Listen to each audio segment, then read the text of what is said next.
saa Leksiin maksia Emilialta tuo. Mun pitäisi kyllä tehdä vielä huominen ruoka valmiiksi. No, käykö sulle iltasaduksi sitten?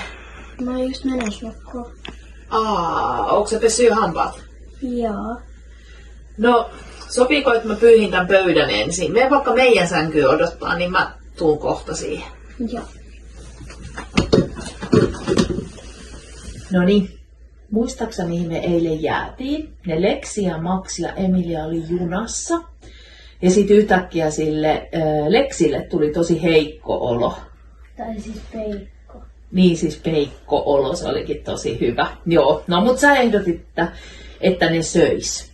Ja se onkin ihan hyvä, kun se on niin pitkä junamatka, niin siellä kannattaa olla eväät mukana. Mitähän niillä olisi eväänä? Vaikka Karjalan piirakkaa, porkkana ja mehua. Joo, vois niillä kyllä jotain herkkujakin olla, vaikka 1 karkkipussi tai jotain. No niin, ne söi ja se alkoi se Leksin olo sitten helpottaa, eli sillä oli ollut varmaan vaan nälkä. Maxin isä oli antanut niille rahaa, että ne vois käydä sit kanssa ravintolavaunussa kaakaolla. Niillä oli paikat ihan ravintolavaunun vieressä. Junassa on muuten sen takia kiva matkustaa, että siellä voi kävellä välillä. No ne meni sinne kaakaolle ravintolavaunuun.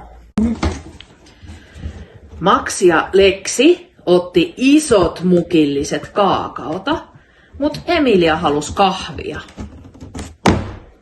Niistä Maxista ja Leksistä se oli tosi outoa, että joku lapsi tykkää kahvista.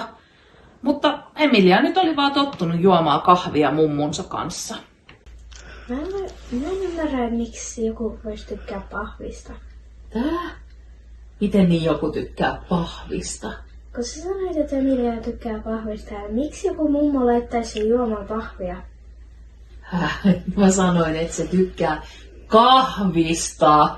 Eikä kukaan voi juoda pahvia. Musta tuntuu, että sä oot vähän väsynyt. Voisikohan olla aika mennä nukkumaan, siirryt tonne omaan sänkyyn ja jatketaan tätä sitten huomenna. Juodaan aamulla vaikka kaakaot ja pahvit. Mä menen laittaa pahvin keittimen päälle. Noniin, hyvää yötä. Nähdään huomenna.